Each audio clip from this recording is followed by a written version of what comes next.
Vamos a comenzar. En el nombre del Padre, del Hijo y del Espíritu Santo.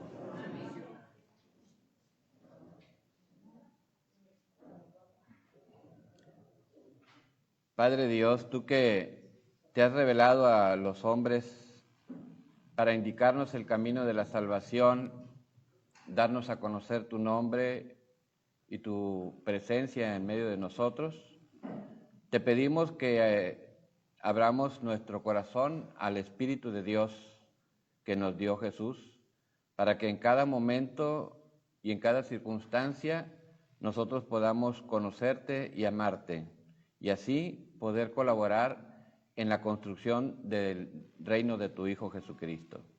Virgen Santísima, tú, mujer de la palabra, maestra de la palabra, enséñanos siempre a escuchar las enseñanzas de nuestro Señor Jesucristo, haciendo lo que Él dice. En el nombre del Padre, del Hijo y del Espíritu Santo. Amén. Bien, hoy vamos a hacer la clase así un poco a la antigüita, sin láminas, ¿verdad? Y voy a tener un poquito de dificultad porque se me olvidaron mis lentes y a ver, espero que todo salga bien, ¿sí? Con el favor de Dios. Bueno, en la clase de hoy pues tiene un título así muy rimbombante, el Dios único y trascendente en la Sagrada Escritura, ¿está bien? Pero yo quisiera que pudiésemos darle otro enfoque, bueno, es lo mismo, nada más que esta perspectiva, al menos a mí me ayuda más a entender lo que hoy queremos mostrar en este tema, ¿sí? Lo singular de Dios en la Sagrada Escritura. Si nosotros nos ponemos a pensar, por ejemplo, en Zeus, el padre de los dioses griegos, o si pensamos en cualquier otra, en la revelación de Dios, a ver, y que me fueran sirviendo. Okay, gracias. A ver. No, sí, cómo no, se ve mejor. Bueno. Cuando pensamos, por ejemplo, en las diferentes revelaciones que se dicen, en las diferentes religiones, cuando nosotros nos acercamos al Antiguo Testamento, inmediatamente vamos a ver que hay cosas similares con otras culturas, con otros escritos sagrados, con las enseñanzas de esos escritos, pero inmediatamente va a saltar a la vista que hay cosas que son singulares, propias de la revelación de Dios que hace a su pueblo Israel. Y aquí yo voy a ser muy sintético porque en realidad es un tema muy amplio, para eso tienen ustedes sus apuntes. Voy a tratar de ser muy sintético y como enfocarme en aquellos rasgos que más saltan a la vista. Lo primero que salta a la vista es que este Dios es algo completamente diferente a cualquier cosa que pueda existir en el mundo. Es completamente diferente a todo lo creado. Hay una separación. Otra cosa que es muy característica es que a pesar de que ese Dios es completamente diferente a toda la creación, que se distingue de todo, que es completamente diverso, pues es un Dios que se preocupa, que busca, que se acerca, y por lo tanto es un Dios personal. No es nada más como una idea, no es como un concepto, sino no es un algo, es un alguien. Y lo vemos, por ejemplo, de manera muy particular en ese famoso texto del libro del Éxodo, en esta revelación que le hizo a Moisés, ¿verdad? En el monte Horeb, donde le dice Moisés, quítate los zapatos, las sandalias de tus pies, porque el lugar que pisas es santo, que es donde ve la higuera ardiente Moisés, y donde se revela su nombre. Vemos pues ahí desde el principio otra característica muy propia de Dios. Ahorita lo voy a ver un poquito más, ¿no? Es que ese es un Dios que se fija en un pueblo. A mí me llama mucho la atención el pensar por qué Dios se fijó en un pueblo porque empezó a revelarse a la humanidad, no a todos los pueblos, sino que eligió, hay una elección, eligió a un pueblo particular, el pueblo de Israel. Es el pueblo de su elección. Ninguno de nosotros lo podemos negar eso. Es muy interesante cómo, por ejemplo, cuando nosotros celebramos la Semana Santa, particularmente el Viernes Santo y el Domingo de Resurrección en la Vigilia Pascual, cómo allí la Iglesia reconoce a Israel como el pueblo elegido por Yahvé. El pueblo elegido. Entonces, una característica también es que aquí hay una elección muy directa. No lo vemos en ninguna otra religión. No lo vemos. ¿Sí? Hay como un fijarse de Dios, un poner su mirada de Dios. Y fíjese, se fija en un pueblo. He escuchado el clamor de mi pueblo, le dice a Moisés. ¿Sí? Entonces, es un Dios que elige. Es un Dios que también vemos, y para los israelitas, la alianza, la teología de la alianza es central en su fe en Yahvé. Ellos no pueden entender a Dios sino al Dios de la alianza. La primera acción después de elegir que Dios hace es hacer alianza. Inmediatamente busca acercarse al pueblo para proponerle una alianza. Y en una alianza, en un pacto, ¿qué hay? Siempre hay dos partes, ¿verdad? Hay dos partes en donde cada parte adquiere un compromiso, vamos a decir, sagrado. Dios se compromete a liberar al pueblo de Israel y a convertirse en su protector, a convertirse en el Dios que cuidará a ese pueblo, pero el pueblo tiene que comprometerse a ser fiel a esa alianza, fiel a los mandamientos que más adelante les dará, ¿verdad?, cuando ya van en camino a la tierra prometida, ahí en el monte. Bien, entonces es un Dios de la alianza. No perdamos eso de vista, porque para nosotros los cristianos, también esto es muy importante que lo podamos entender para entender quién es Dios, ¿sí? Es el Dios de la alianza. Y que a través de actuaciones particulares, proezas particulares, Él se manifiesta, ¿sí? Se manifiesta con poder, con hechos portentosos, con hechos extraordinarios. Y ahí podemos ver, por ejemplo, lo de las plagas, podemos ver nosotros cuando se abre el mar rojo, cuando les da el maná en el desierto, cuando va con la columna ¿cómo se llama?, de fuego en la noche, y con la columna de sombras durante el día, ¿no? Es decir, vemos allí que es un Dios que a través de signos se va haciendo presente, y en esos signos también el pueblo de Israel va reconociendo algunas características de ese Dios. Fíjense bien, aquí es algo que es muy importante, que no me puedo mover mucho por la cámara. Es muy importante que tengamos esto en cuenta, ¿sí? Los israelitas no es como nosotros que estamos estudiando teología.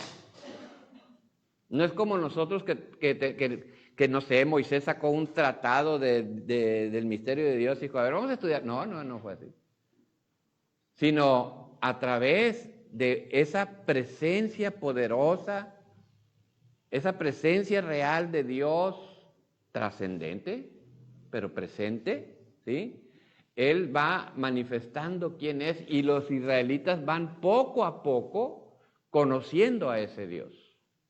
Y sabiendo poco a poco distinguirlo de los ídolos, distinguirlo de cualquier otra deidad, que son seres, como dice la palabra, seres de madera o seres de piedra que se corrompen, ¿sí? Ese no es Yahvé, es alguien completamente diferente. Y entonces ellos van reconociendo la trascendencia divina de ese Dios. van reconociendo que es alguien totalmente distinto, que no se asemeja a nada de lo que aquí hay. Nosotros nos asemejamos a Él, pero Él no se asemeja a nada de lo que aquí hay. Es un totalmente diferente. El israelita lo va entendiendo, ¿verdad? Por ejemplo, en relación al mundo, Dios no se identifica con el mundo. Aquí no me quiero meter en un asunto de que si nosotros cuando hablamos de la realidad, pensamos, por ejemplo, que la realidad es Dios y el mundo. Pensar así es un poquito como hacer a Dios dentro de lo mismo. No, Dios trasciende a toda la realidad, ¿no? No es que el total del universo sean Dios y el mundo, no. Es el universo creado por Dios, que es diferente, que es trascendente, ¿sí? Entonces, el israelita lo entiende muy bien. Entiende también que a pesar de su trascendencia, de ser alguien totalmente diferente, es un Dios que procura a su criatura el hombre, que procura acercarse a su pueblo, procura tener una relación íntima con su pueblo, ¿sí? Cercana, sensible a su pueblo. Y que con todo eso, Dios siempre va a conservar su libertad soberana. El israelita entiende inmediatamente que a Dios no lo puede manipular. No hay manera de manipular a Dios. No se le puede decir a Dios cómo actuar. Fíjense, esa es la diferencia precisamente con el mundo de la magia. ¿Cuál es la característica del mundo de la magia? En el mundo de la magia, el que tiene el poder mágico tiene poder de manipular a seres poderosos a través de conjuros. Obliga de algún modo a través de conjuros a que un ser poderoso, ya sea un dios o un demonio o lo que sea, haga cosas, como que se va obligado a hacer cosas a través de ciertos ritos, de ciertos conjuros. Muy diferente a los ritos de Israel, muy diferente a las liturgias de Israel, en donde lo primero que se reconoce en Dios es su santidad total, es decir, su completa diferencia y por lo tanto su completa libertad, ¿verdad? Esa es otra característica. Bueno, como este pizarrón está muy chiquito, voy a ir borrando, ¿no?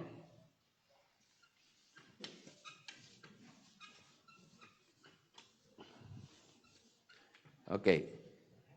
Tenemos aquí entonces que tenemos esos elementos que son de gran importancia para poder ir entendiendo poco a poco cómo se fue revelando Dios al antiguo pueblo de Israel. Ahora, pensando en esa trascendencia de Dios, podemos entonces pensar en esta dupla. Trascendencia y cercanía. Ya hablamos algo de eso. ¿Sí? Algo que entonces podemos nosotros sintetizar aquí es que se da una dialéctica. ¿Qué significa eso, esa dialéctica? Cuando hay dos elementos que son completamente diferentes, o sea, cuando pensamos nosotros en trascendencia, inmediatamente pensamos en algo que está fuera de, que no está dentro de eso de la trascendencia, ¿verdad? A diferencia de la inmanencia es lo que está dentro, trascendencia es lo que está fuera, ya sea de mí mismo, ya sea del mundo. Entonces, cuando hablamos de trascendencia de Dios es completamente fuera de este mundo, pero también de manera pues muy dinámica, está también cerca del hombre. Eso es una característica que yo los invito a que tengamos en cuenta. Ahora, otra característica que tiene Dios es que es un Dios que es de la historia, un Dios que no, bueno, ¿verdad? Y aquí podemos tener creación y alianza. ¿Qué es lo primero que conoce el pueblo de Israel de Dios? Un Dios que se hace presente en los diferentes acontecimientos de su historia, en los diferentes devenires, e incluso no solamente Dios está en la historia del hombre, sino que de alguna manera va suscitando esa historia. Pensemos, por ejemplo, cuando están esclavos en Egipto, y cuando entonces, después de es muy bella mirar así la historia de Moisés, la vida de Moisés, de cómo en esa manera tan rara que desde su infancia que tuvo Moisés, que fue salvado de las aguas por la hija del faraón, todo eso es muy interesante. Cómo tuvo una pues educación palaciega y todo eso, pero sin embargo nunca perdió sus raíces hebreas. De alguna manera, aunque él no sabía que era hebreo, de alguna manera él sintió eso, sus raíces hebreas. Como después Dios lo llama cuando se va, él se tiene que salir huyendo, recuerdan, después de que mata a aquel egipcio, que sale huyendo allá a Madián, y allá es donde tiene aquella teofanía, aquella experiencia de la zarza ardiente. Y allí entonces vemos cómo cuando Moisés libera al pueblo de Israel, a través de esa liberación, ese primer hecho de liberarlo de la esclavitud de Egipto, el pueblo va reconociendo a Yahvé, lo va reconociendo que no es Moisés el que los liberó, porque a través de, como le digo, de prodigios que Moisés no tiene la capacidad de hacer, ¿sí? Entonces van reconociendo que es Yahvé el que lo hace, que todavía no conocían su nombre, ¿verdad? Todavía no lo conocían su nombre. Fue allí en Monterrey donde lo conocen, ¿sí? Donde se lo revela por primera vez. Bien, entonces, aquí es algo muy interesante. A ver, recuérdenme ustedes, la Sagrada Escritura, el Antiguo Testamento, ¿con qué libro comienza? El Génesis. ¿Y qué narra el Génesis? La creación. Entonces, a veces nosotros en nuestros catecismos o en las enseñanzas que fuimos recibiendo, nos podría dar la impresión que lo primero que el hombre conoció de Dios fue que era una criatura de él, ¿no? No fue así. Lo primero que el pueblo de Israel reconoció no fue que fuera criatura de Dios, eso lo entendió después. Lo primero que entendió fue que era un libertador, que era alguien que iba a liberarlos de la esclavitud y alguien que les iba a proponer una alianza y que les prometía una tierra nueva, ¿verdad? Eso es lo primero que experimentaron ellos. Por eso, primero es la alianza. Por eso tiene primacía la alianza. Y la creación, incluso si ustedes leen atentamente los 12 primeros capítulos del Génesis, se van a dar cuenta que todos están en clave de alianza. Todos están en clave de alianza. Desde el hecho que crea a Adán y Eva, al crearlos, hace una alianza con ellos, que rompen. ¿Se fijan cómo desde el principio Adán y Eva, qué le dice el Señor? De todos los árboles frutales que aquí pueden comer, menos de este. ¿Verdad? Ahí van engañados por el diablo, ya sabemos. Entonces rompen la alianza. Ellos se habían comprometido a una cosa y ellos no cumplen esa parte. Y ya después, si nosotros vemos, por ejemplo, a Noé, igual, otra vez, ¿verdad? He visto que el mundo se ha corrompido, que ha roto mi alianza, etcétera, etcétera. Y entonces, pues vamos a destruirlo y vamos a crear el arca de la alianza, por eso se llama el arca de la alianza, porque nuevamente se renueva la alianza, cuyo signo es el arco iris, ¿se acuerdan? El signo es el arco iris. Y así podemos irnos nosotros y vemos siempre cómo Dios crea al universo, a todo el mundo, y crea al hombre como cúspide de su universo, y es con el hombre, fíjense qué interesante está esto, con quien hace alianza. Y en esa alianza también se queda como comprometido toda la creación. ¿Por qué? Porque la creación fue puesta en las manos del hombre.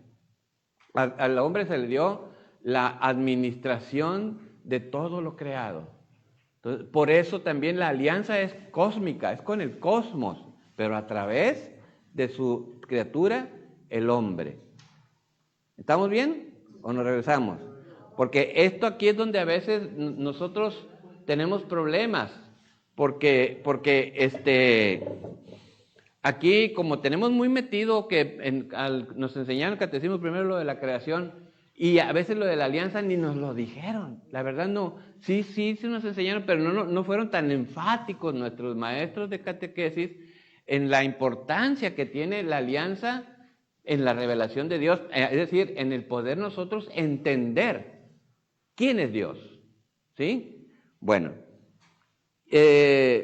Entonces, en esa alianza, Dios propone acercarse al hombre, pero sin tocarle su libertad.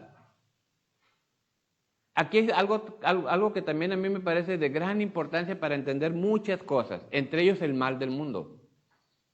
Nosotros cuando vemos, por ejemplo, qué sé yo, a todos nos conmovió terriblemente el asesinato de aquel señor y sus 2 niños, ¿verdad? A todos nos conmovió terriblemente y otros muchos que no conocemos. Ese se hizo muy mediático, por eso pero hay muchos otros casos que está habiendo de ese tipo de situaciones.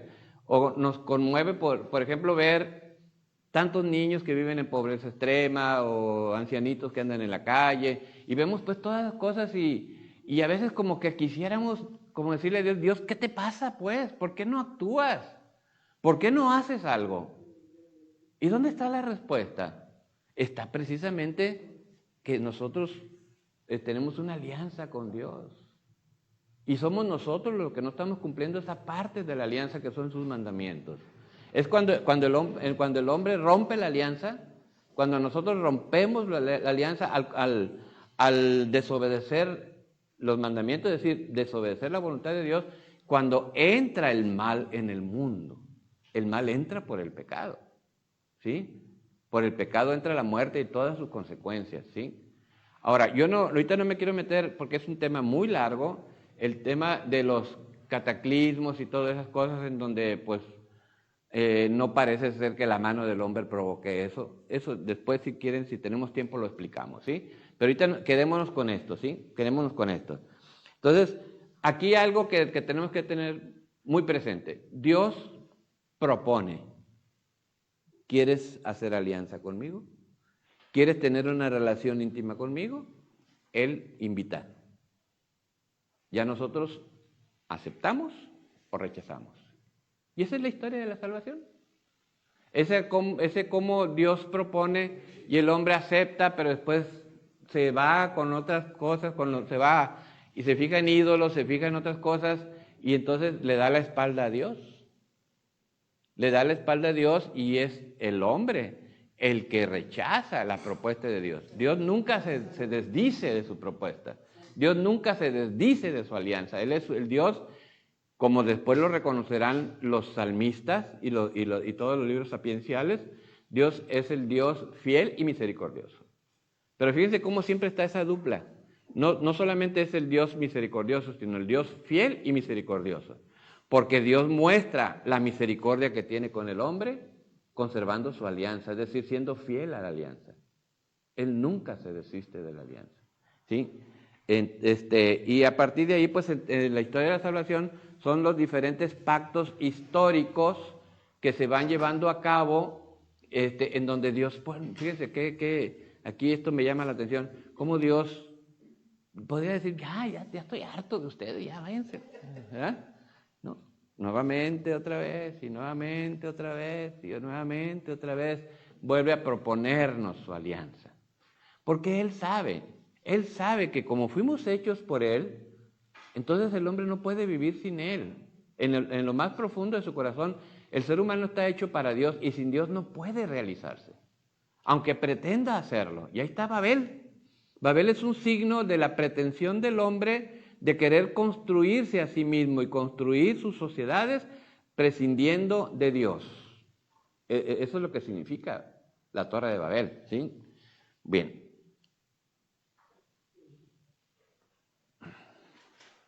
Otro elemento de la singularidad de Dios es el monoteísmo. Fíjense, actualmente, qué curioso, ¿no? Como de veras la historia es un péndulo. Actualmente hay por ahí corrientes que defienden el politeísmo nuevamente. Yo la verdad no le entiendo, no entiendo cómo puede defenderse el politeísmo. Desde el momento en que si vemos que Dios es trascendente que si Dios es diferente a los demás. Entonces, y Dios es todopoderoso, es omnisciente y todo lo demás que va descubriendo el pueblo de Israel. Empecemos en esto. Si Dios es todopoderoso, no puede haber dos todopoderosos. Es imposible, o sea, choca incluso en nuestra mente, ¿verdad? No puede haber dos que tengan todo poder, porque como son dos, al ser dos, se distinguen. Y esa distinción, ¿qué significa? Que hay algo que el otro no tiene. ¿Se fijan? Entonces, si hablamos de dos dioses todopoderosos, pero si hablamos de dos, estamos hablando que hay una distinción. Por lo tanto, al haber distinción, significa que hay algo, alguna carencia en alguno de ellos, ¿sí? Y eso ya no los hace todopoderosos. Entonces, choca el politeísmo. Entonces, ellos van descubriendo también eso, que Dios es el único Dios verdadero.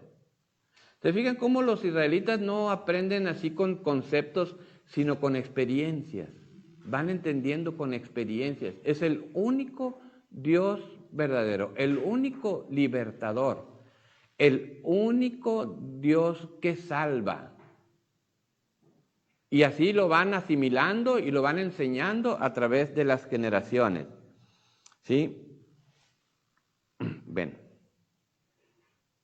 Por eso, cuando el pueblo de Israel llega a la tierra prometida y se encuentra con los cananeos, los filisteos, etcétera, que todos son pueblos politeístas, pues empieza a tener muchos problemas. Es el primer problema que tienen los judíos, ¿eh? Históricamente el primer problema que tienen los judíos, recuerden que a los judíos siempre se les ha perseguido porque son distintos, ¿verdad? ¿Y qué es lo primero que los hace distintos? Su monoteísmo. Es lo primero que en el pueblo, en la primera, pues, estancias donde él estuvo en la tierra prometida, cuando se enfrentó a los diferentes pueblos vecinos, era el primer conflicto que llevó a conflictos bélicos inclusive, el defender que Dios es uno, Dios es único. Fue lo primero que existió. Si se fijan, las religiones monoteístas, todas surgen del judaísmo. La nuestra, ¿verdad? Del cristianismo, que es monoteísta, surge del cristianismo. El Islam surge del judaísmo, ¿sí? Todas surgen del judaísmo. El judaísmo es la primera religión que comprende, que llega a esa comprensión de que Dios nada más puede ser uno. Por eso al israelita le cuesta mucho trabajo esto de la Santísima Trinidad, porque no ha entendido de que son tres seres distintos. ¿Sí? ¿Por qué? Porque existe ese conflicto intelectual de decir, bueno, ¿cómo está eso de que tres personas distintas y un solo Dios verdadero? Entonces son tres identidades. No. Ya lo explicaremos en su momento eso, ¿verdad? Pero ahorita por lo pronto hay que entender cómo fueron entendiendo estas personas esa revelación de Dios. Bueno, tenemos también otra cosa que es muy interesante. ¿Cómo entienden los israelitas lo de la creación? Ya dijimos una característica. La creación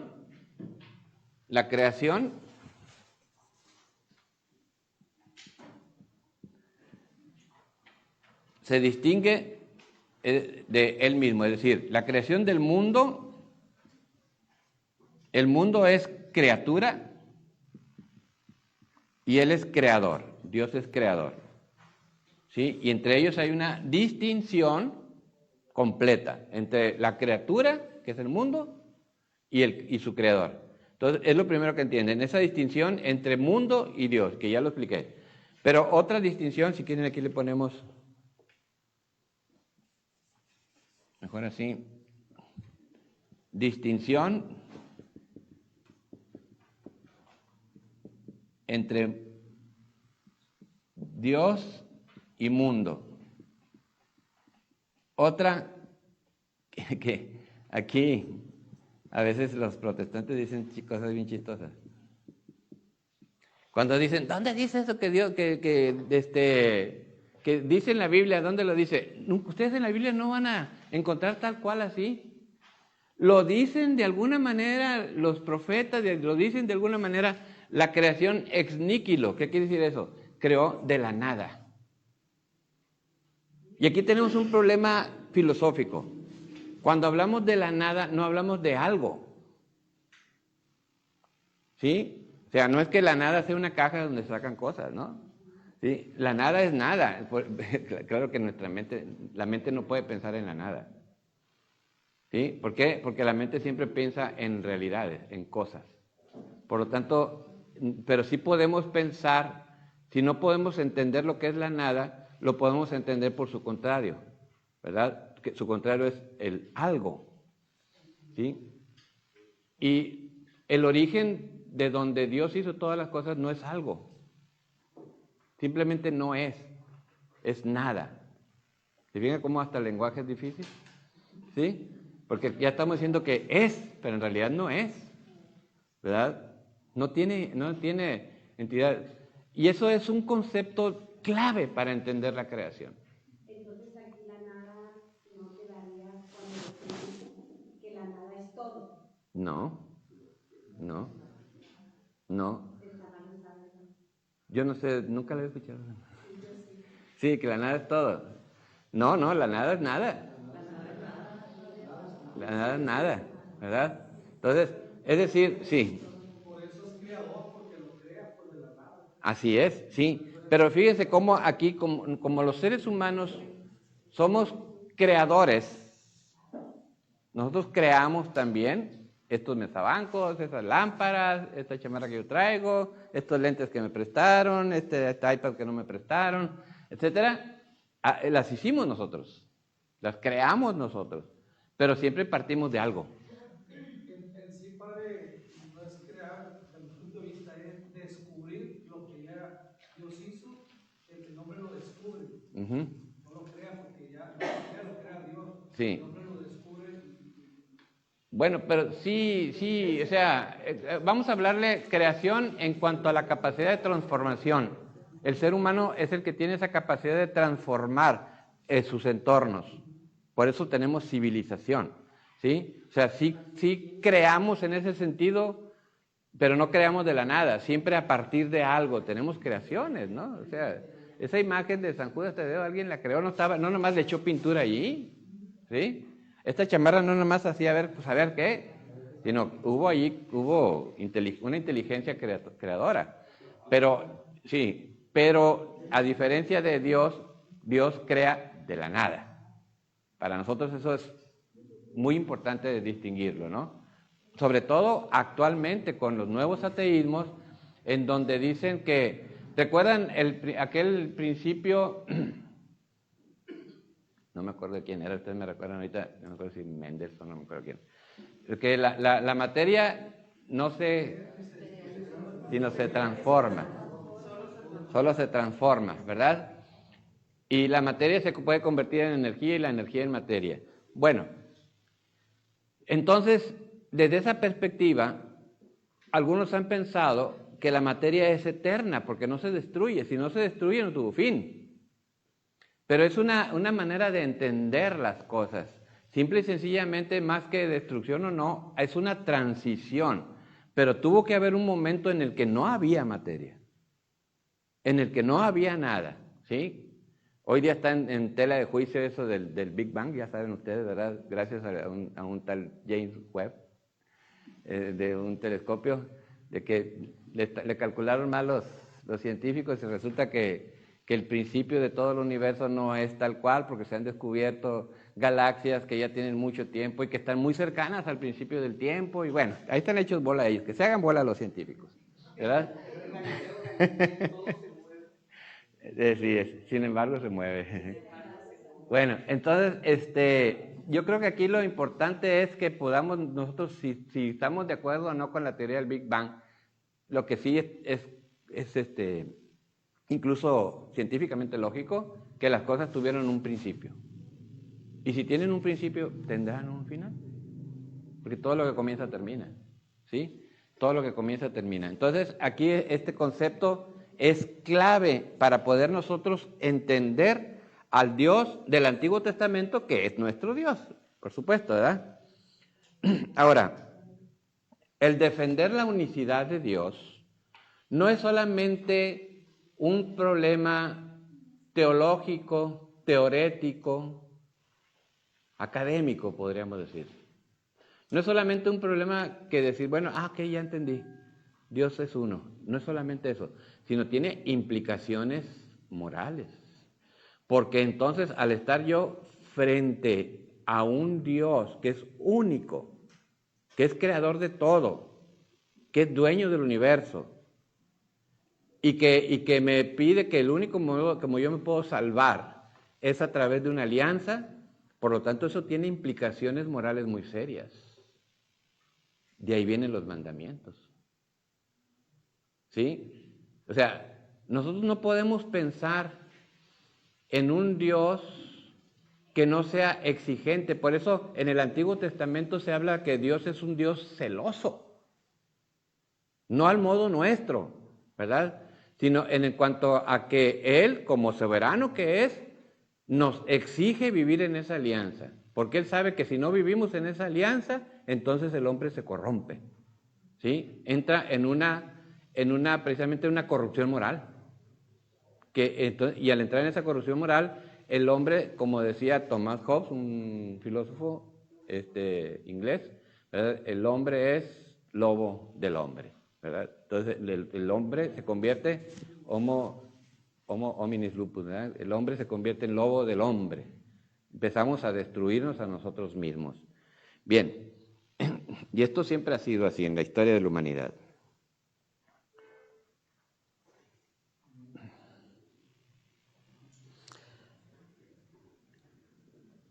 Ahora, cuando nosotros ya nos quedamos en el concepto de la creación, del Dios creador,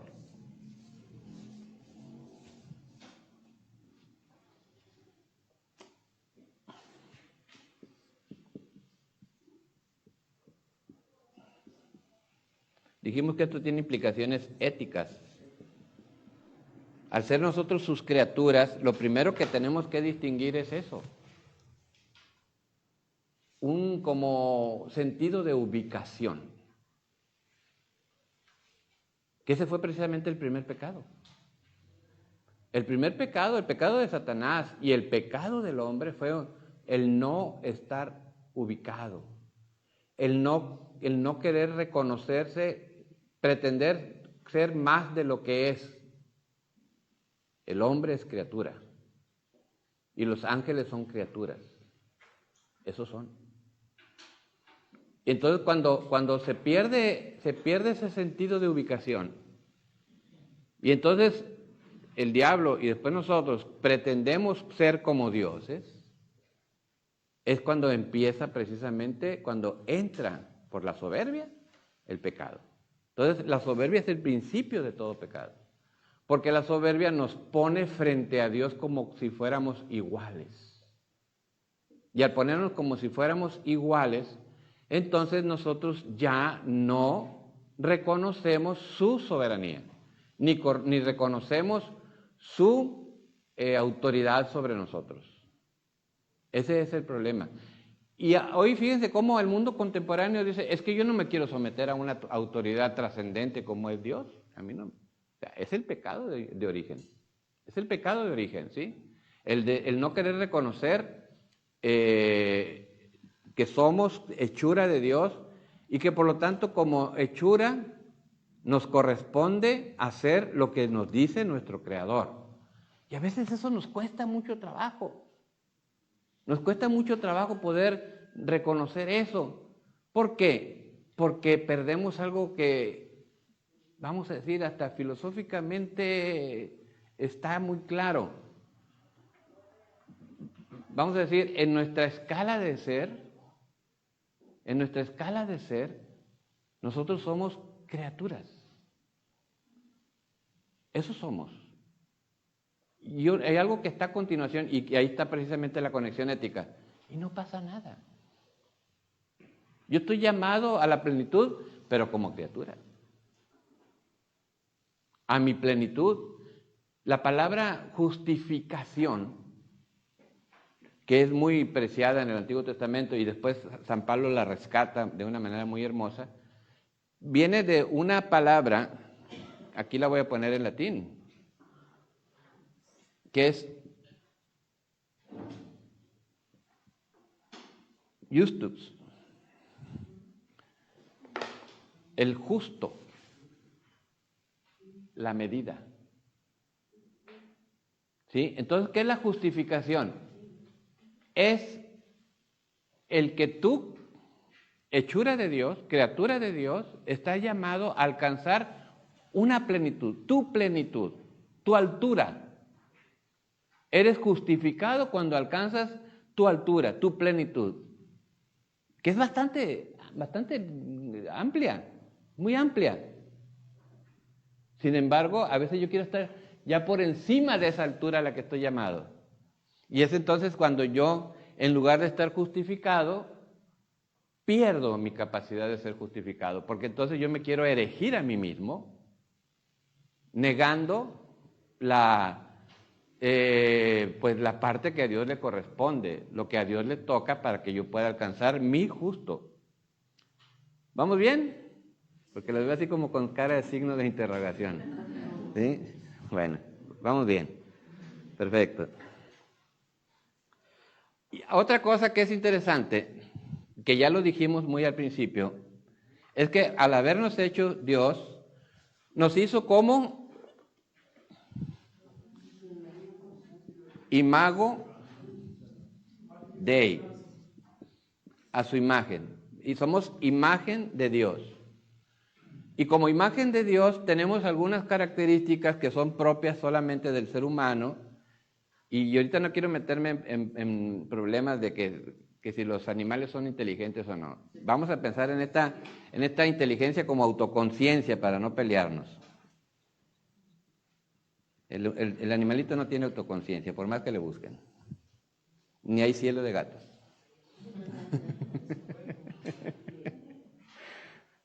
¿Verdad? Nuestra capacidad volitiva, o sea, la voluntad, ¿sí?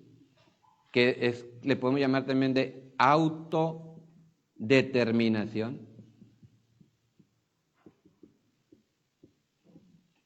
El hombre tiene esa capacidad. Y de libertad, ¿verdad? Que nos hace ser seres que no solamente eligen, sino se eligen, construyen su propio devenir, su propio ser. Estamos hechos para eso. Bien, entonces, con estas características que están aquí, el hombre, como dijimos muy al principio, es capax Dei.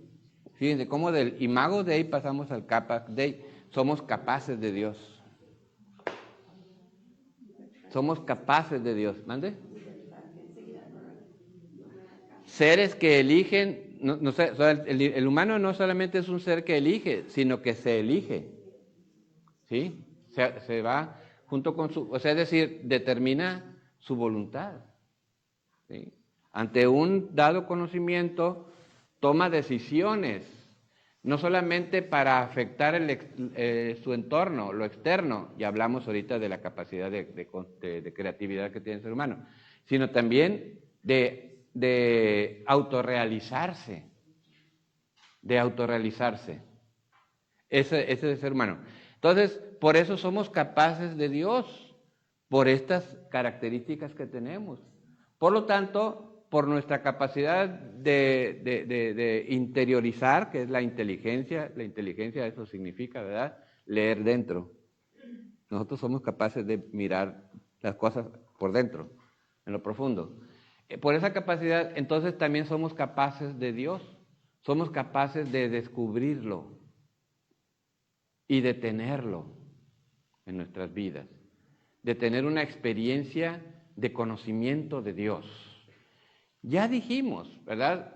Que tanto a través de la razón, lo vamos a seguir viendo, como a través de la razón tenemos hasta dónde llegamos con nuestra razón. ¿Qué descubrimos con la sola razón? Ya lo dijimos. La existencia de Dios.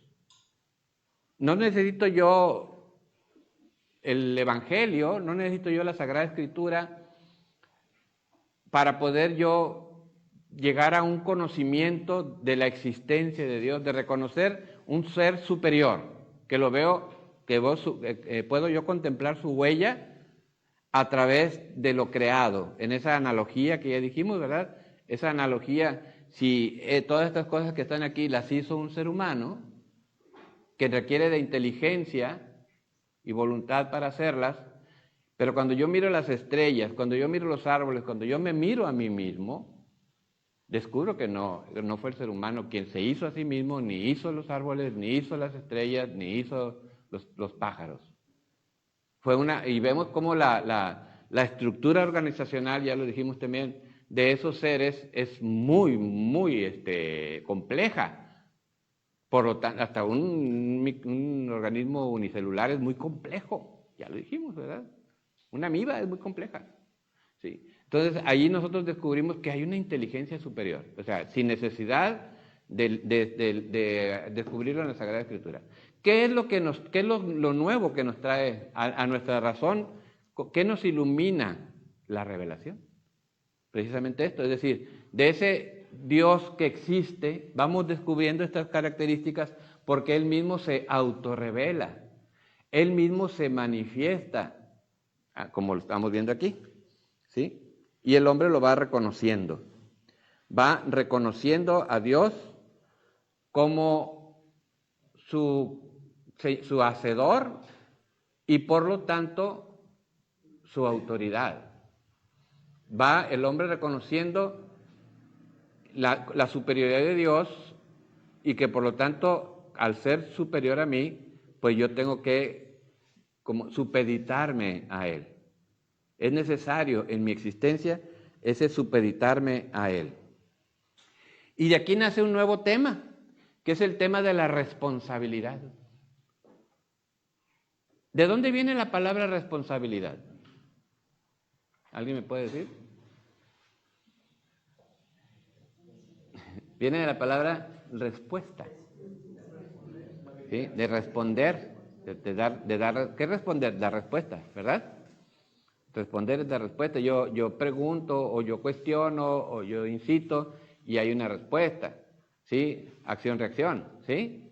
De ahí viene la palabra responsabilidad. Pero desde el punto de vista ético, ¿qué es la responsabilidad? Es el poder dar una respuesta adecuada. Dar una respuesta adecuada. En eso consiste la responsabilidad. Dar una respuesta conforme a lo que se me está pidiendo. Entonces, si Dios me pone los mandamientos como camino de realización para mi vida, para alcanzar mi justus, para alcanzar mi plenitud, Él me pone los mandamientos, entonces, ¿a mí qué me toca hacer? Responder. ¿Y cuál sería una primera característica de esa respuesta? Que sea consciente. ¿Sí? Mi respuesta tiene que ser consciente. Yo tengo que entender lo que se me está pidiendo. No puedo, o sea, hace poquito salió el tema en la liturgia de que si nosotros, los cristianos, es nada más para ilustrar lo que estoy diciendo, ¿no? Los cristianos, les hago esta pregunta, ¿estamos llamados, obligados a hacer el bien, sí o no? Estamos conscientes. Vamos bien, muy bien. ¿Estamos obligados a hacer el bien, así en principio? ¿Sí o no? No. Estamos obligados a hacer la voluntad de Dios. Y le voy a decir, les voy a poner un ejemplo bien sencillito, para que vean la importancia de poder entender, el poder entender. ¿Se acuerdan que había unos niños que llamaban Boy Scouts? Aquí hubo en Mochis.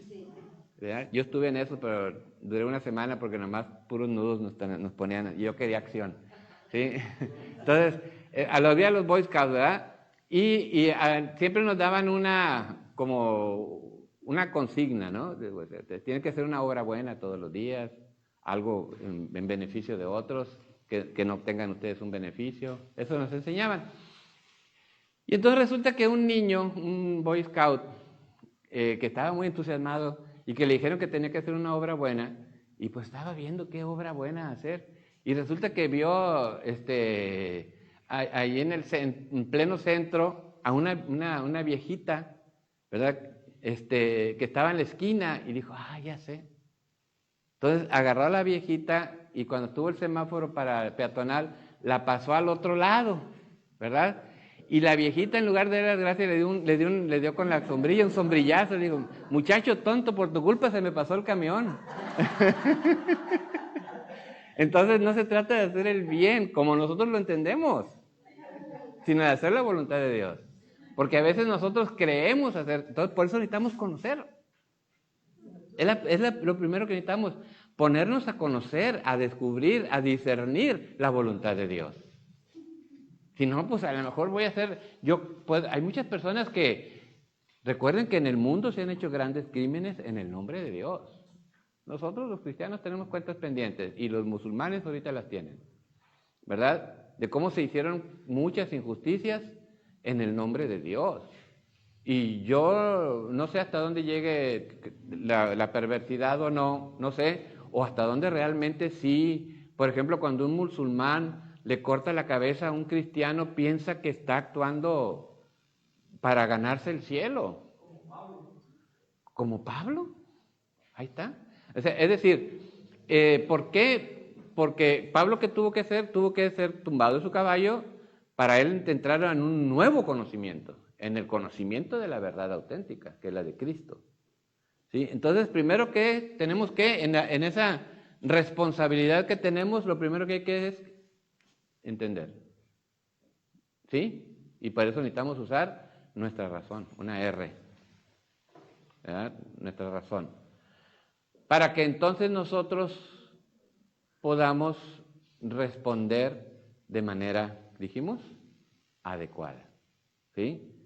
Responder de manera adecuada, es responder de manera responsable, es decir, actuar con responsabilidad, ser consecuentes con la verdad que ya está clara ante nuestra vista. A veces no está del todo clara, pero al menos tiene suficiente claridad como para decir, esto es lo que me toca hacer. ¿Sí? Y hay una tercera R, ¿sí? Que es la de renovar. Entonces es razonar, responder y renovar. ¿En qué consiste eso de renovar? Rectificar. El ser humano se equivoca. Los seres humanos siempre nos equivocamos, tanto en nuestra apreciación como también en nuestras respuestas. No siempre son las que son. Entonces tenemos constantemente que estarnos, por eso es la conversión, tenemos que estar renovando, ¿verdad? Rectificando, ¿sí? Para que entonces, caray, no, me fui mal, entonces, ¿qué tengo que hacer? ¿Qué tengo que hacer? Desandar y para agarrar el sendero correcto, ¿sí? A veces tengo que desandar. Y eso a veces nos cuesta mucho trabajo, especialmente con el tiempo las personas vamos como enquilosándonos en lo que nosotros creemos que es la verdad, ¿verdad? Y es cuando merecemos el nombre de tercos, ¿verdad? No seas terco, que le dicen, no seas terco, de que no, es que así es. Y no, a veces no es así. Entonces tenemos que pedir al Señor que nos dé humildad para poder rectificar. Bien, entonces aquí tenemos la responsabilidad del ser humano. Ahora, hay una actuación que es la actuación de muchas personas de hoy, que pueden estar pensando que se puede construir el mundo, que se puede hacer bueno, etcétera, sin Dios. Y miren, en principio se puede, porque finalmente Dios nos dio la conciencia, ¿no? Y en principio se puede, no puede decir que el que no crea en Dios no va a ser bueno, puede hacer cosas muy buenas, hay gente que no cree y hace cosas muy buenas, ¿no? Pero tiene un límite, llega un momento dado en que ya, como no tiene ese contacto con Dios, no tiene esa iluminación de la fe, entonces puede empezar a cometer errores. Pensemos, no es política, créanme lo que no es política. Pero cuando yo pienso, por ejemplo, en el humanismo mexicano, digo, ay, Dios de mi vida, ¿de veras es humanismo? No estoy metiendo en política, te lo digo, es una cuestión ética, simplemente cuestión ética. Digo, ¿de veras? ¿De veras es así? ¿De veras es lo que Dios quisiera? Cuando pensamos de esa manera, ese es el camino que hoy necesita México, por ejemplo. Tenemos que pensar las cosas más profundamente, ¿verdad? Y de ahí la responsabilidad nuestra como cristianos, de poder influir para que no sea el humanismo mexicano o lo que sea, sino el cristiano, el que viene iluminado por la palabra de Dios, ¿sí? El que viene iluminado por la palabra de Dios. Hoy mucha gente actúa como si Dios no existiera, ni siquiera se cuestiona, simplemente así vive, punto, ¿verdad? No, Dios no tiene ya cabida en la mente ni en el corazón de mucha gente. Bien, aquí ya no hablo del conocimiento natural de Dios porque ya hablamos de ese tema, pero simple y sencillamente retomar que es necesario ese conocimiento natural de Dios, porque Dios nos dio la razón, Dios nos dio la inteligencia, y ese conocimiento natural de Dios nos ayuda para poder como comprender algunas realidades que Dios nos revela. De hecho, la teología, para poder actualmente hacer teología, el teólogo necesita servirse de los datos que le da la ciencia, la psicología, la sociología, la astrofísica, los datos que le da la ciencia. Pensemos, por ejemplo, cómo en la época de Galileo para atrás, ¿sí? Pues que se creía que la Tierra era el centro del universo, ¿sí? Bueno, había esa manera de entender la física que venía desde Aristóteles por allá, de que la Tierra era el centro del universo, y era un sistema muy difícil de entender, ¿no? Y cuando ya vinieron otros nuevos, después de Ptolomeo, como que vino, ¿cómo se llama? Copérnico y Galileo Galilei y todos ellos, ¿verdad? Pues casi les cuesta la cabeza, ¿no? ¿Por qué? Entonces ya después la iglesia entendió, y de ahí la teología entendió, que los datos de la ciencia no son un enemigo.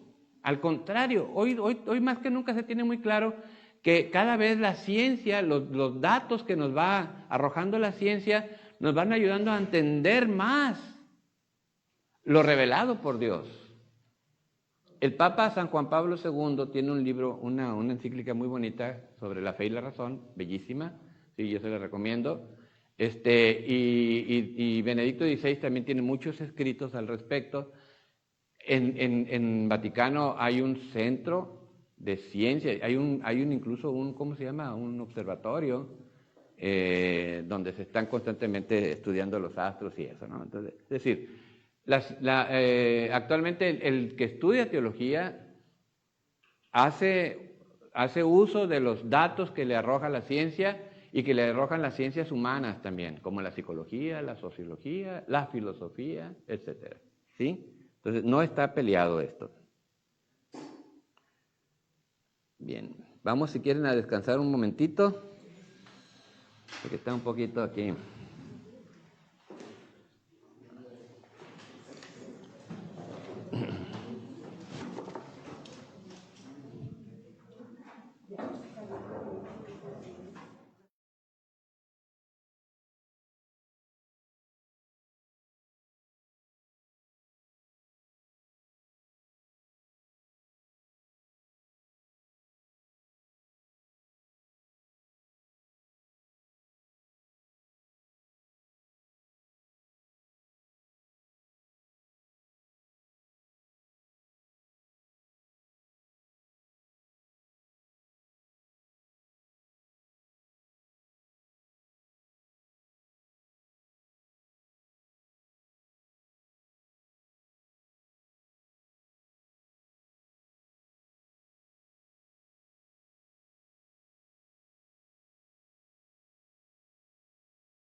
Dios y sus características en las mismas experiencias históricas, es decir, en los acontecimientos, ¿sí? Por eso es tan importante que no perdamos nunca de vista que para el israelita y tampoco para nosotros los cristianos, nosotros no tenemos un Dios del libro, como el Corán, ¿sí? No tenemos un Dios del libro. En eso es donde se equivocan los hermanos protestantes. Cuando ellos hablan de la sola escritura, no, nuestro Dios no es un Dios del libro, es un Dios vivo y verdadero. Es un Dios que se revela en los diferentes acontecimientos de la humanidad y que es entonces también como nosotros vamos a ir reconociéndolo en nuestra propia vida. ¿Sí? Ya vamos a ver más adelante qué lugar tiene la palabra en esto, ¿no? Pero vamos por partes, ¿sí? Entonces, desde esa perspectiva, porque aquí tenemos una serie de conceptos. Para los israelitas esto no fue conceptos, fueron experiencias de vida, realidades que ellos fueron como percibiendo en su devenir con Dios, en su ir y venir con Dios. Bien, más tardíamente, ya después de haber descubierto que Dios es el Dios de la alianza, que Dios es el Dios misericordioso, en una primera, el Dios fiel, el Dios omnipotente, etcétera, el Dios creador, todas esas características, viene ya después la etapa como de donde ya el israelita tiene más oportunidad de sentarse a discernir, a pensar más profundamente, a reflexionar, y ya en esta reflexión ahora sí descubre nuevos atributos de Dios, como el de la sabiduría. Y aquí debemos tener mucho cuidado. Nosotros tenemos una formación occidental, ¿verdad? Y por lo tanto, a veces nuestros conceptos, ¿verdad? Nosotros partimos de conceptos, los occidentales. Los israelitas parten de experiencias, ¿sí? Entonces, pero vamos a decir, nuestros conceptos pueden diferir. La manera como entiende el israelita la sabiduría de Dios es muy diferente a como nosotros entendemos la sabiduría. Nosotros, el sabio es el que tiene muchos conocimientos. Es el que tiene muchos conocimientos en la cultura occidental. ¿Sí? Es el gnóstico, el que tiene muchos conocimientos.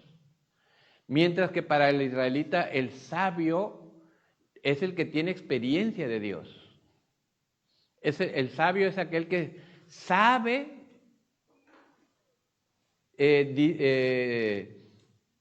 vivir iluminado por Dios. Entonces, la sabiduría es un saber vivir siempre guiado por Dios. Esa es la sabiduría. Entonces, ¿quién es el sabio para el Antiguo Testamento? El hombre de Dios. El hombre que ha hecho depender toda su existencia de Dios. Ese es el sabio. ¿Y quién es el necio en la Sagrada Escritura? Para nosotros la palabra necio es una palabra que viene del latín, ¿verdad? Y viene del griego. Nexire es el que no sabe. Nuevamente, en cuanto a conocimientos, ¿no? No, para la Sagrada Escritura, el necio es el que se aparta de Dios. Ese es el necio. El sabio es el que vive de Dios. El que sabe caminar conforme a lo que Dios le enseña. ¿Sí? Eso es bien importante entonces que lo entendamos. Entonces, la sabiduría entonces empieza a distinguir como un atributo de Dios. Dios es sabio porque comunica su verdad a los hombres. Una verdad no conceptual, sino una verdad que salva, una verdad que libera, una verdad que transforma. ¿Sí? Eso es la sabiduría. En el Antiguo Testamento entonces empiezan a tener mucho aprecio por la sabiduría. Y ciertamente en los escritos ya más tardíos del Antiguo Testamento, los que ya se acercan mucho al Nuevo Testamento, donde ya está la cultura helénica, en los últimos escritos ya está presente la cultura griega. Ciertamente a veces sí se puede, ahí puede haber en el libro de la sabiduría, en el Siracide, etcétera, podemos encontrar de pronto conceptos un poco más helenísticos, ¿sí? Como pues las culturas ya se van mezclando y se van teniendo nuevos conocimientos y puede haber ahí. Pero siempre, incluso los conocimientos que se adquieren por la experiencia, por la ciencia, lo que sea, siempre están en razón de buscar agradar a Dios. Esa es una nueva manera de entender quién es el sabio. El sabio es el que busca agradar a Dios. Ese es el sabio. ¿Sí? Bueno. Otro concepto que ya como les dije de manera muy antigua, muy arcaica, fueron descubriendo fue la misericordia de Dios. Pero después lo van entendiendo también desde cuando, por ejemplo, el israelita habla de los sentimientos de Dios por nosotros, habla en un lenguaje bastante, o sea, si nosotros vemos las traducciones tal cual, dice, Dios desde sus riñones, dice, bueno, ¿verdad? Dios desde sus riñones, Dios desde su hígado. Nosotros cuando mucho decimos entrañas, ¿verdad? Sí. Entrañas. Pero para el israelita, él así tal cual es muy gráfico, desde sus riñones. ¿Por qué? Porque entonces está hablando de cómo Dios se implica desde el fondo. Eso significa, ¿verdad? Siente una pasión por el hombre. Eso es, entonces, la misericordia que se habla más que aquí nosotros ya en nuestro idioma lo ponemos como cordia, es una raíz de corazón, ¿verdad? Corazón frente a la miseria, corazón que se conmueve ante la miseria. Y aquí podemos decir, Dios desde sus riñones siente compasión por la miseria del hombre. Siente, o sea, se apasiona con sentimientos profundos, ¿verdad? A él, vamos a decir, le mueve el tapete a Dios nuestra miseria. Y entonces procura Dios ayudarnos frente a esa situación. Cuando nos ve así miserables, se conmueve, nosotros decimos su corazón, ¿cómo dice el israelita? Sus riñones, su hígado, ¿verdad? Bueno, pero es lo mismo. O sea, lo profundo, la profundidad, a eso se refiere, ¿no? La profundidad de Dios. Entonces, es otro concepto que va el israelita entendiendo. Una característica de Dios, que Dios es misericordioso. Y fíjense cómo este concepto de misericordia va alcanzando como lo que habla más de lo que es Dios. Cada vez el israelita reconoce que Dios es misericordioso. Y de ahí nosotros vamos a retomar en el Nuevo Testamento, cuando ya nuestro Señor Jesucristo nos habla de cómo es el Padre, que es un Padre que se conmueve ante el dolor de los demás, y que quien me ve a mí ve al Padre, y vemos a Jesús actuar hoy, en el Evangelio de hoy, cómo se conmueve frente al dolor de Jairo, que está perdiendo a su hijita, frente al dolor de aquella mujer que tenía 12 años sufriendo esta enfermedad, cómo se conmueve el Señor, ¿sí? Se conmueve. Entonces ya vemos ahí nuevamente la actuación viva de Dios que se conmueve, y fíjense, la palabra conmueve viene a decir que se hace un movimiento, ¿verdad? A sí mismo se acerca, eso significa, ¿sí? Se conmueve. La misericordia será el distintivo en el actuar de Cristo. Cristo siempre nos va a mostrar ese rostro misericordioso del Padre. Y ahí la parábola del Padre misericordioso, que malamente le decimos hijo pródigo, ¿verdad?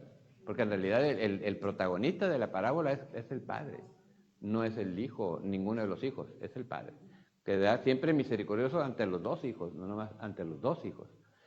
La parábola del buen samaritano, la parábola de ¿cómo se llama? De las 100 ovejas, etcétera. Ahí todas esas son enseñanzas que Jesús nos va mostrando, pero con actuación, que va respaldando con su actuación de lo que es el corazón del Padre.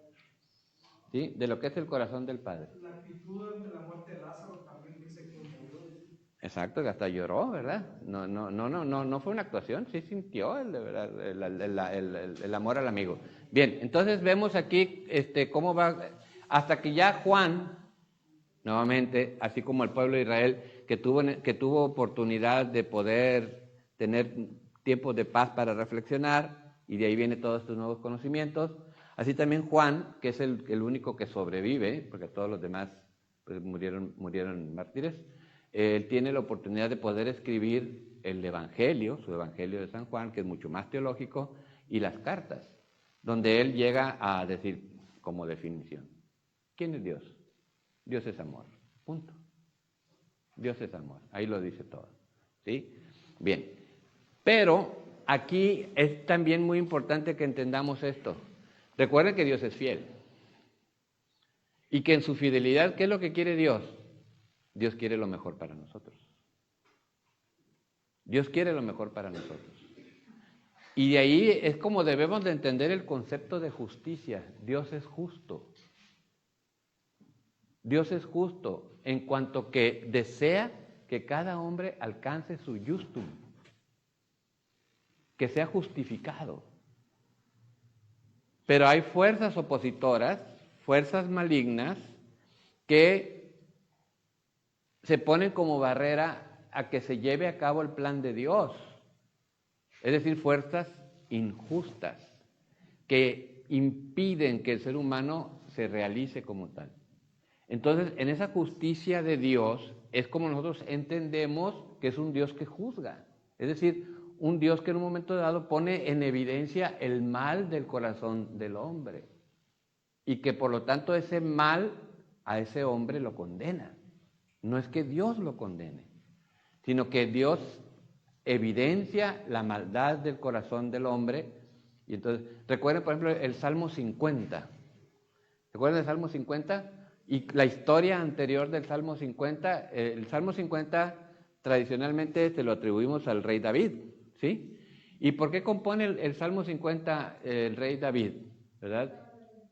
Misericordia, Dios mío, por tu bondad, por tu inmensa... El arrepentimiento, el adulterio, el agradecimiento, la misericordia de Dios. Exactamente, muy bien. Es decir, porque es no solamente adúltero, fue asesino. También. Fue asesino intelectual. Sí, porque se avienta para adelante a su general, ¿verdad? Va a que lo maten porque como se acostó con la mujer de él, de Urías, ¿verdad? Entonces, pues lo mando para allá para que lo maten y así ya no hay bronca. Entonces él cuando se da cuenta de su maldad, cuando el profeta le dice, oye, te voy a contar un cuentito. Sí. Como no tenía mujeres, padre, o sea, se compró la mujer de Urias. Por eso, sí. Por eso viene el cuentito, había un hombre que tenía muchas ovejitas y otro que no más. Y ahí es donde le cae el 20 a David. Bien, entonces, ¿qué nos damos cuenta ahí? Dios es justo. Dios exige el restablecimiento del orden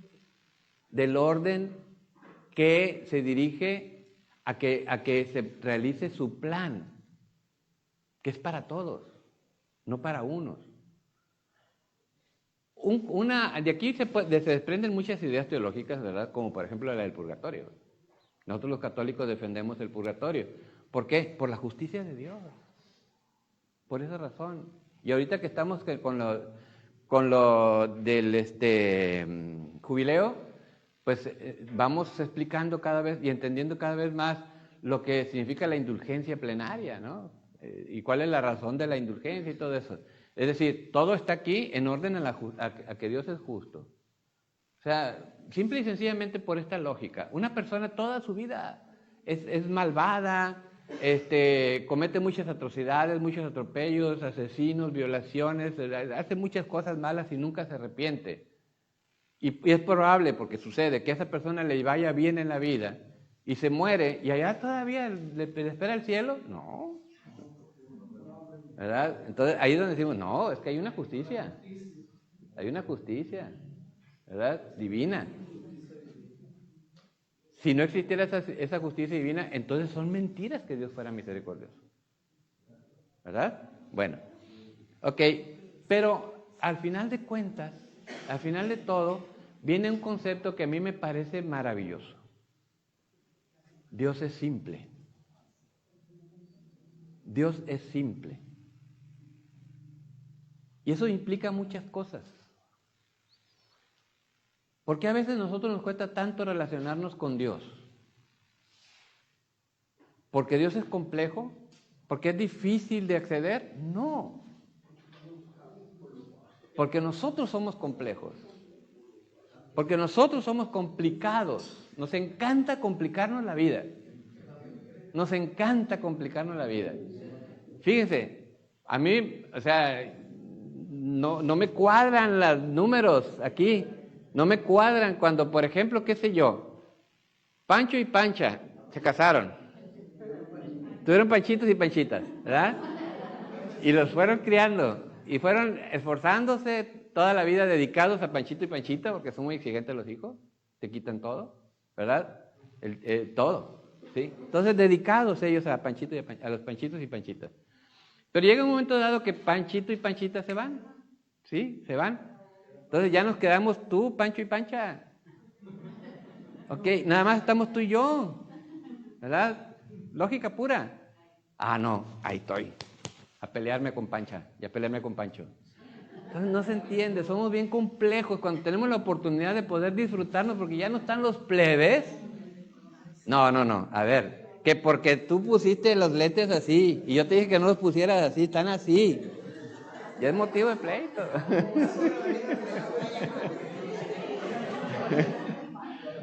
Bueno, eso me tocó a mí verlo. Me tocó verlo en Alaska, aquí no, ¿eh? Bueno. Dios es simple. Dios es simple, simple. Tan simple que quiso nacer en un portal de donde dan de comer a las vacas. Así de simple Dios. Es simple. Entonces, por ejemplo, gente como todos los santos, pero pensemos en Santa Teresita del Niño Jesús, que me encanta a mí. ¿Qué fue, en qué se identificó más Teresita? ¿Por qué Teresita decidió ser Teresita? ¿Por qué decidió ser humilde, sencilla? ¿Por qué del niño Jesús? Porque descubrió la simplicidad de Dios. Ella descubrió la simplicidad de Dios y descubrió entonces que en la medida que ella misma simplificara su vida, dejara todas esas, renunciara a todas esas cosas que complican nuestra existencia, en esa medida ella iba a ser libre para poder darle todo su corazón a Cristo, que es simple, al grado de poder decir, Señor, yo quiero ser como una pelotita tuya. Juega conmigo, cuando quieras arrincóname, pero ya el hecho de que me hayas tenido en tus manos para mí es gracia. Esa es simplicidad. Ahí está San Francisco de Asís, que renuncia a todo, ¿verdad? Con tal de seguir a Cristo. ¿Por qué? Porque ¿qué entienden los santos que a veces, la teología de los santos, que es superior a esta teología? ¿Qué entienden los santos que nosotros no entendemos? Que Dios es simple. Y esto lo entendieron los israelitas, pero era un pueblo de cabeza dura, como nosotros, ¿verdad? Era un pueblo de cabeza dura, porque sí entendían que Dios era simple. Pero nosotros somos los que nos complicamos la vida. Entonces, ¿de qué se trata en todo caso? Si podemos decir, ¿de qué se trata cómo relacionarnos con Dios? ¿Cómo va creciendo? Vamos madurando en nuestra relación con Dios. En la medida que cada vez nos hagamos como niños, simples, que no nos compliquemos la vida, en eso consiste, ¿sí?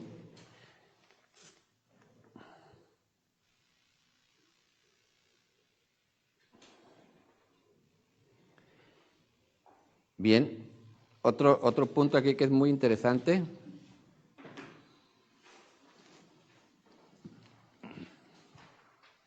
Cada vez, pues, si vemos, va creciendo más este conocimiento de Dios, nuevamente insisto, siempre a través de la experiencia. Eso es muy importante, ¿sí?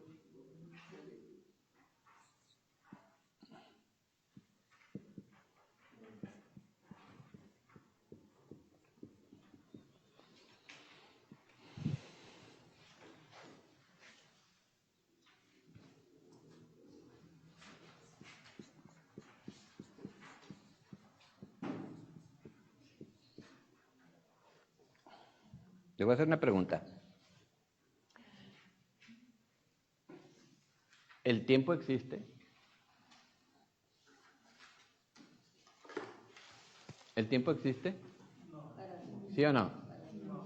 ¿No existe? ¿Sí? ¿Será? ¿Sí o no existe? ¿Eh?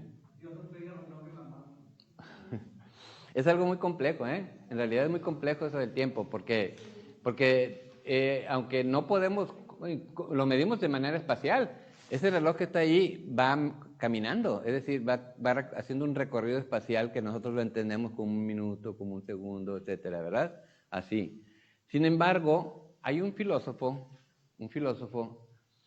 que él dice que el tiempo, más que ser algo, es como la conciencia que nosotros tenemos de movernos, de poder desplazarnos, él dice así, ¿verdad? Esa conciencia de poder desplazarnos, simple y sencillamente, lo que yo estoy diciendo inmediatamente va pasando, ¿sí? Sin embargo, nosotros lo conservamos en la memoria. Nosotros conservamos en la memoria. La memoria precisamente es la que nos da la capacidad de poder percibir los diferentes momentos que nosotros le llamamos tiempo. A ver, no sé si se entiende, ¿verdad? Y por eso también hablamos de un futuro, porque de alguna manera nosotros tenemos experiencias del presente a cada momento, ¿sí? Y experiencias del pasado en cuanto que lo conservamos en nuestra memoria. De esas dos realidades, de algún modo tenemos conciencia. Es decir, experiencia, mejor dicho. Pero del futuro no tenemos experiencia. Nadie puede predecir el futuro. Lo podemos imaginar y a veces sucede, pero no siempre sucede como nosotros lo imaginamos, ¿sí? Entonces, sin embargo, sabemos que hay un acontecer que todavía no ha sucedido. Simple y sencillamente al ratito nosotros vamos a salir del salón, todavía no sucede, futuro. ¿Sí? Bueno, ¿a qué voy con esto? ¿Qué es la eternidad en Dios? Precisamente es la atemporalidad de Dios. ¿En qué sentido nosotros reconocemos el tiempo? ¿Qué es lo que más nos hace reconocer el tiempo en nosotros? ¿Saben qué es? ¿Cuál es el acontecimiento más grande? ¿Cuál es la experiencia más grande que tiene el hombre acerca del reconocimiento del tiempo? La muerte. Porque la muerte habla de la caducidad que tenemos. La conciencia de la muerte, el saber que me voy a morir, el saber que un día voy a dejar de estar en este experiencia espaciotemporal, vamos a llamarle así, ¿sí? El saber eso hace que entonces yo sepa que soy caduco, que yo soy caduco, que tengo fecha de caducidad, ¿verdad? Que tengo hasta la sal de Himalaya, fíjense, dice que la sal de Himalaya dice que ya estuvo allá como 400 millones de años y nos la traen aquí y dice caduca en el mes de octubre. Qué coincidencia, digo yo. Bueno, todo caduca. Todo de lo que tenemos experiencia caduca. Ahorita está, por ejemplo, es muy interesante observar la muerte de Betelgeuse, de esa estrella que es en la constelación de Orión, ¿se acuerdan? La que está así hacia este lado izquierdo de arriba, esa se está muriendo. Esa estrella es una mega estrella, ¿sí? Se va a hacer una supernova y después se va a hacer una estrella enana. Bueno, está muriéndose. O sea, uno puede observar cómo está muriendo esa estrella. Entonces, caduca. Nuestro Sol tiene fecha de caducidad. Y cuando caduca el Sol, caduca el planeta Tierra también. ¿Verdad? Caduca y con ellos nosotros, o quién sabe si ya tengamos la capacidad de poder ir a habitar a otro lado, quién sabe. Pero, es decir, de todas maneras, si no caduca la humanidad, tú y yo sí vamos a caducar. Eso es de cajón, ¿verdad? Y a lo mejor, o ustedes van a decir, por el alma del Padre Chacho todos debemos rogar, o yo voy a decir por ustedes. Pero eso no tiene vuelta de hoja. No tiene vuelta de hoja, ¿ok? Entonces, caducamos. Porque tuvimos un principio. No éramos. Eso también tenemos conciencia. Antes no éramos. ¿Y cómo sabemos que no éramos? Porque tenemos hijos. Y nuestros hijos no estaban antes. ¿Verdad? No eran. Y ahora son. Están completamente reconocibles frente a mí. Yo no puedo negar su existencia, pero tampoco puedo negar que antes no eran. Y nosotros tampoco éramos, pero también dejaremos de ser. Al menos en esta experiencia espacio-temporal, ¿verdad? Ya de aquí nos vamos y nos vamos. Eso es nada que me aparezco, son mentiras eso. Nos vamos y nos vamos. ¿Verdad? En la eternidad de Dios sí estamos, pues, pero... Sí, pero aquí sí, entonces, precisamente a eso se refiere el espacio y el tiempo. En Dios no hay espacio, no tiene esa limitación del espacio. Nosotros tenemos nuestro cuerpo como limitación en el espacio. Por nuestra condición corporal, yo no puedo estar aquí y allá. Por eso a mí se me hace eso muy difícil de entender, de la bilocación y esas cosas. Con todo respeto para quien dice tenerla. ¿Sí? Se me hace súper difícil, porque ¿cómo puede estar mi conciencia en dos lados? Con mi limitación, ¿cómo puede estar en dos lados? Bueno, pero es un asunto filosófico que yo tengo que resolver, ¿no?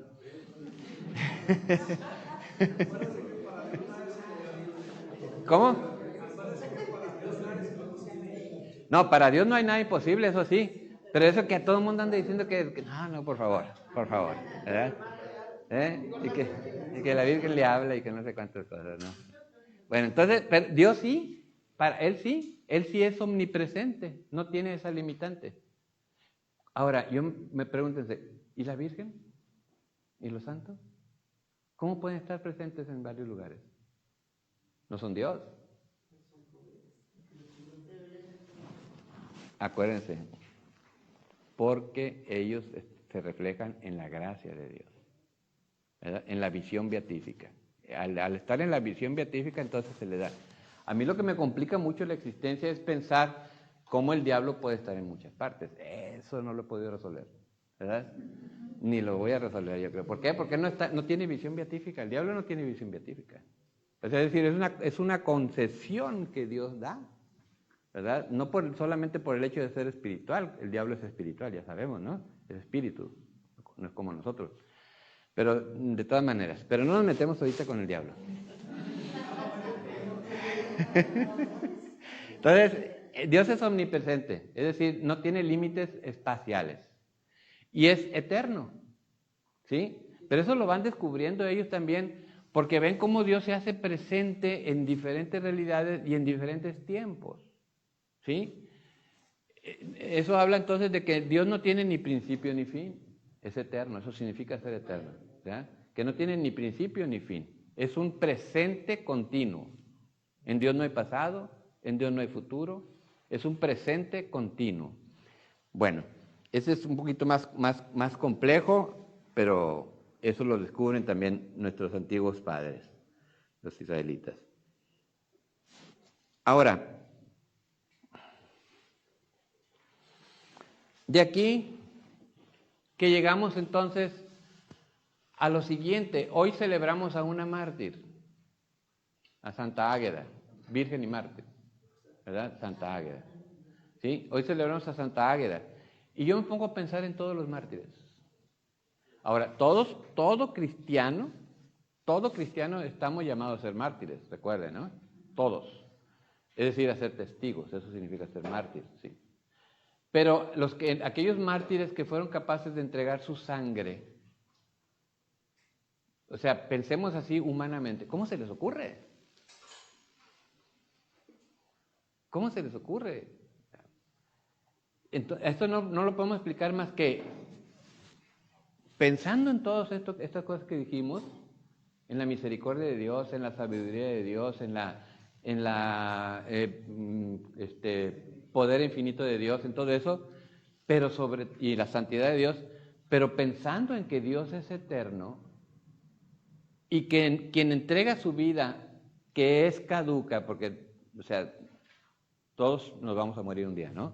Pero ellos entregan su vida en un momento dado, pudiéndola preservar muchas veces, pudiéndola salvar, porque muchos mártires se les dio la oportunidad, si tú reniegas, te salvamos. Ahí está en el Antiguo Testamento, en los Macabeos, por ejemplo, ¿verdad? Aquella madre con sus hijos que fueron capaces de morir antes de traicionar, antes de comer o a idolatrar al rey, a Nabucodonosor. Entonces, aquí, este es el concepto, que no es concepto, sino la experiencia que tiene el mártir, de que sabe que en Dios él va a vivir eternamente. Y que por lo tanto,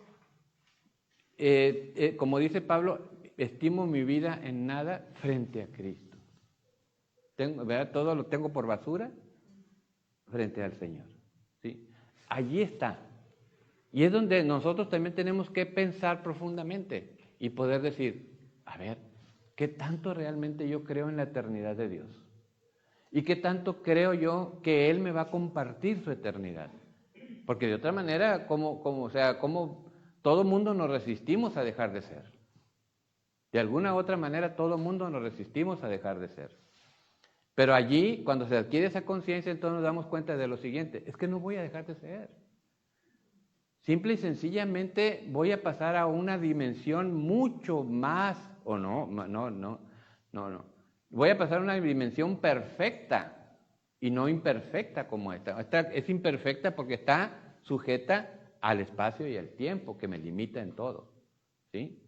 Esa es la realidad profunda por la cual muchos hombres y mujeres fueron capaces de dar su vida por Cristo.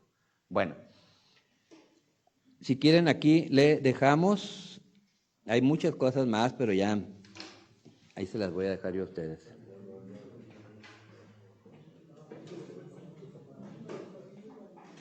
¿Alguna pregunta? Tenemos todavía chance de unos 5 minutos. ¿Algo que quisieran ustedes preguntar? ¿Cómo ven? ¿Vamos bien o me voy más despacio? ¿Vamos bien? Ok.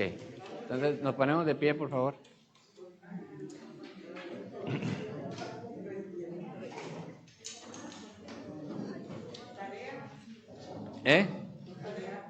Pues que estudien eso, bien estudiado. ¿Sí? El siguiente tema es bastante grande. Sí. La próxima semana, con el favor de Dios, es el tercer tema. Son muy amplios los temas, así que todos los días vayan dándole una repasadita. No tiene bien. Te damos gracias, Señor, por habernos permitido estar aquí esta noche en tu presencia. Te pedimos que llenes nuestras vidas de tu bendición. En el nombre del Padre, del Hijo y del Espíritu Santo. Amén. Muchas gracias. Gracias también a los que estén por allá. Ay, no me ayudan. Gracias.